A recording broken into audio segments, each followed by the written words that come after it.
भगवते वासुदेवाय सूत उवाच नमो धर्माय महते नमः कृष्णाय वेधसे ब्राह्मणेभ्यो नमस्कृत्य धर्मान् वक्ष्ये सनातनान् एतद्वक्कथितं विप्रा विष्णोश्चरितमद्भुतं भवद्भिर्यदहं पृष्टो नराणां पुरुषोचितम् अत्र सङ्गीतितः साक्षात् सर्वपापहरो हरिः नारायणो हृषीकेशो भगवान् सात्वतां पतिः अत्र ब्रह्मपरं गुह्यं जगतः प्रभवाप्यजं ज्ञानं च तदुपाख्यानं प्रोक्तं विज्ञानसंयुतं भक्तियोगस्समाख्यातो वैराग्यं च तदाश्रजं पारीक्षितमुपाख्यानं नारदाख्यानमेव च प्राजोपवेशो राजर्षेर्विप्रशापात् परीक्षितः शुकस्य ब्रह्मर्षभस्य संवादश्च परीक्षितः योगधारणयोत्क्रान्तिः संवादो नारदाजयोः अवतारानुगीतं च सर्गः प्राधानिकोऽग्रतः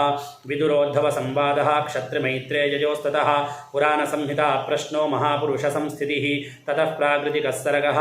सप्त वैकृतिकाश्चरे ततो ब्रह्माण्डसम्भूतिर्वैराजपुरुषो यतः कालस्य स्थूलसूक्ष्मस्य गतिः पद्मसमुद्भवः भुव उद्धरणेऽम्भोधेर्हिरण्याक्षवधो यथा ऊर्ध्वतिर्यगवाक्सर्गो रुद्रसर्गस्तथैव च अर्धनारीनरस्याथ यतस्वाजम्भुवो मनुः शतरूपाचरा स्त्रीणामाद्या प्रकृतिरुत्तमा सन्तानो धर्मपत्नीनां कर्दमस्य प्रजापतेः अवतारो भगवतः कपिलस्य महात्मनः देवहूत्याश्च संवादः कपिलेन च धीमता नवब्रह्मसमुत्पत्तिर्दक्षयज्ञविनाशनं ध्रुवस्य चरितं पश्चात् पृथोः प्राचीनबर्हिषः नारदस्य च संवादस्ततः प्रय्यव्रतं द्विजाः नाभेस्ततोऽनुचरिता वृषभस्य भरतस्य च द्वीपवर्षसमुद्राणां गिरिनद्युपवर्णनम् ज्योतिश्चक्रस्य संस्थानं पातालनरकस्थितिः दक्षजन्मप्रचेतोभ्यस्तत्पुत्रीणां च सन्ततिः यतो देवासुरनरास्तिर्यं नगखगादयः त्वाष्ट्रस्य जन्मनिधनं पुत्रयोश्च दितेर्द्विजाः दैत्येश्वरस्य चरितं प्रह्लादस्य महात्मनः मन्वन्तरानुकथनं गजेन्द्रस्य विमोक्षणं मन्वन्तरावताराश्च विष्णोर्हयशिरादयः कौर्मन्धान्वन्तरं मात्स्यं वामनं च जगत्पतेः क्षीरोदमथनं तद्वदमृतार्थे दिवौकसां देवासुरमहायुद्धं राजवंशानुकीर्तनम् इक्ष्वाकुजन्म तद्वंशः सुद्युम्नस्य महात्मनः इलोपाख्यानमत्रोक्तं तारोपाख्यानमेव च सूर्यवंशानुकथनं शशादाद्यानगादजः सौकन्यं चादशर्यातेः कुकुस्थस्य च धीमतः खड्वाङ्गस्य च मान्धातुः सौभरे सगरस्य च रामस्य कोसलेन्द्रस्य चरितं किल्बिषापहं निमेरङ्गपरित्यागो जनकानां च सम्भवः रामस्य भार्गवेन्द्रस्य निःक्षत्रकरणं भुवः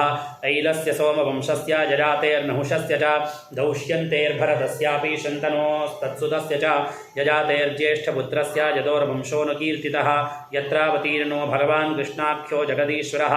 वसुदेवगृहे जन्म ततो वृद्धिश्च गोकुले तस्य कर्माण्यपाराणि कीर्तितान्यसुरद्विषः पूतनासुपजः पानं शकटोच्चाटनं शिशोः तृणावर्तस्य निष्पेषस्तथैव भगवत्सयोः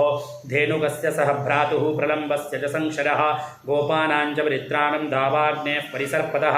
दमनं कालियस्याहेर्महाहेर्नन्दमोक्षणं व्रतचर्या तु कन्यायां यत्र दुष्टोच्युतो व्रतैः प्रसादो यज्ञपत्नीभ्यो विप्राणां च अनुतापनं गोवर्धनोद्धारणं च शक्रस्य सुरभेरथा यज्ञाभिषेकं कृष्णस्य स्त्रीभिः क्रीडाचरात्रिषु शङ्खचूडस्य दुर्बुद्धेर्वधोरिष्टस्य केशिनः अक्रूरागमनं पश्चात् प्रस्थानं रामकृष्णयोः व्रजस्त्रीणां विलापश्च मथुरालोकनं ततः गजमुष्टिगचाणूरकंसादीनां च योवधः मृतस्यानयनं सूनो पुनः सान्दीपनेर्गुरोः मधुराजां निवसता यदुचक्रस्य यत्प्रियं कृतमुद्धवरामाभ्यां युतेन हरिणा द्विजाः जरासन्ध समानीत सैन्यस्य बहुशो वधः घातनय्यवनेन्द्रस्य कुशस्थल्या निवेशनम् आदानं पारिजातस्य सुधर्माजासुरालजात् रुक्मिण्याहरणं युद्धे प्रमथ्यद्विशतो हरेः हरस्य जृम्भणं युद्धे बाणस्य भुजग्रन्थनं प्राग्ज्योतिषपतिं हत्वा कन्यानां हरणं च यते चैद्यपौण्डकशाल्वानां दन्तवक्त्रस्य दुर्मतेः शम्बरोद्विविधः पीठो मुरः पञ्चजनादरः माहात्म्यं च वदस्तेषां वाराणस्याश्च दाहनं भारावतरणं भूमेर्निमित्तीकृत्य पाण्डवान् विप्रशापापदेशेन संहारः संहारः सकुलस्य च उद्धवस्य च संवादो वासुदेवस्य चाद्भुतः यत्रात्मविद्याख्यखिला प्रोक्ता धर्मविनिर्णयः ततो मर्त्यपरित्याग आत्मयोगानुभावतः युगलक्षणवृत्तिश्च कलौ नृणामुपप्लवः चतुर्विधश्च प्रलय उत्पत्तिस्त्रिविधा तथा देहत्यागश्च राजर्षेर्विष्णुरातस्य धीमतः शाखा प्रणयनमृषेर्मार्कण्डेयस्य सत्कथा महापुरुषविन्यासः सूर्यस्य जगदात्मनः इति चोक्तं द्विजश्रेष्ठा यत्पृष्टोऽहमिहास्मि वः लीलावतारकर्माणि कीर्तितानीह सर्वशः पतितस्खलितश्चार्तः क्षुत्वा वा विवशो ब्रुवन् हरजे नम इत्युच्चैः मुच्यते सर्वपातकात् संकीर्त्यमानो भगवानन्तः श्रुतानुभावो व्यसनं विपुंसां प्रविश्य चित्तं विधुनोत्यशेषं यथा तमोर्को भ्रमिवातिवातः यथा तमोर्को भ्रमिवातिवातः मृषागिरस्ताख्यसदीरसत्कथा न कथ्यते यद्भगवानधोक्षजः तदेव सत्यं तदुहैव मङ्गलं तदेव पुण्यं भगवद्गुणोदयम् तदेव रम्यं रुचिरन्नवन्नवं तदेव शश्वन्मनसो महोत्सवं तदेव शोकार्णवशोषनं नृणां यदुत्तमश्लोकयशोऽनुगीयते न यद्वचश्चित्रपदं हरेर्यशो जगत्पवित्रं प्रगृणीत कर्हिचित् तद्वाङ्क्षतीर्थं न तु हंससेवितं यत्राच्युतस्तत्र हि साधवो मलाः स वाग्विसर्गो जनतागसम्प्लवो यस्मिन् प्रतिश्लोकमबद्धवत्यपि नामान्यनन्तस्य यशोऽङ्कितानि यच्छृण्वन्ति गायन्ति गृह्णन्ति साधवः नैष्कर्म्यमप्यच्युतभाववर्जितं न शोभते ज्ञानमलन्निरञ्जनं कुतः पुनः शश्वतभद्रमीश्वरेण ह्यर्पितं कर्म यदप्यनुत्तमं यशश्रियामेव परिश्रमः परो वर्णाश्रमाचार तव श्रुतादिषु अविस्मृतिश्रीधरपादपद्मयोः गुणानुवादश्रवणादिभिर्हरेः अविस्मृतिः कृष्णपदारविन्दयोः क्षिणोत्यभद्राणि शमन्तनोति च सत्त्वस्य शुद्धिं परमात्मभक्तिं ज्ञानं च विज्ञानविरागयुक्तं यूयन् द्विजाग्र्यावत भूरिभागा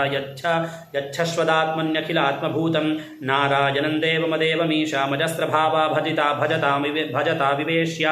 अहञ्च संस्मारित आत्मदत्तं श्रुतं पुरा मे परमर्षिवक्त्रात् प्राजोपवेशे नृपदे परीक्षितः सदसृषीणां महताञ्च शृण्वताम् एतद्वक्कदिदं विप्राः कथनीयोरुकर्मणः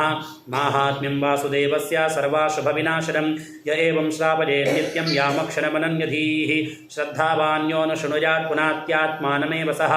द्वादश्यामेकादश्यां वा शृण्वन्नायुष्यवान् भवेत् पठत्यनश्नन् प्रयतस्ततो भवत्यपादकी पुष्करे मथुरायां च द्वारवत्यां यदात्मवान् उपोष्य संहितामेतां पठित्वा मुच्यते भजात् देवतामुनयसिद्धाः पितरो मनवो नृपाः यच्छन्ति कामान् गृणतः शृण्वतो यस्य कीर्तनात् रुचो यजूंषि सामानि द्विजोधीत्यानुविन्दते मधुकुल्या घृतकुल्या पजःकुल्याश्च तत्फलं पुराणसंहितामेतामधीत्य प्रयतो द्विजः प्रोक्तं भगवता यत्तु तत्पदं परमं व्रजेत् विप्रोधीत्याप्नुयात् प्रज्ञां राजन्यो दधिमेखलां वैश्यो निधिपतित्वं च शूद्रश्रद्धेतपातकात् कलिमलसंहतिकालनोऽखिलेशः हरिरितरत्र न गीयते ह्यभीक्ष्णम् इह तु पुनर्भगवान् शेषमूर्तिः परिपठितोऽनुपदं कथाप्रसङ्गैः तमहमजमनन्तमात्मतत्त्वं जगदुदयस्थितिसंयमात्मशक्तिं द्युपतिभिरजशङ्कराद्यैः दुरवसितस्त्वमच्युतन्नतोऽस्मि उपचितवनशक्तिभिः स्व आत्मनि उपरिचितस्थिरजङ्गमालयाय भगवत उपलब्धिमातृधाम्ने सुरऋषभाय नमः सनातनाय स्वसुखनिभृतचेतास्तद्व्युतस्तान्यभावः अप्यजितरुचिरलीलाकृष्टसारस्तदीयं व्यतनुतगृपजा यस्तत्त्वदीपं पुराणं तमखिलवृजिनघ्नं व्याससूनुन्नतोऽस्मि कृष्णाय वासुदेवाय हरये परमात्मने प्रणतक्लेशनाशाय गोविन्दाय नमो नमः। स्वस्ति श्रीमद्भागवते महापुराणे पारमहंस्यां संहितायां द्वादशस्कन्धार्थनिरूपणं नाम द्वादशोत्सवः। श्रीकृष्णार्पणमस्तु। प्रेम से बोलिए द्वारिकाधीश भगवान की जय।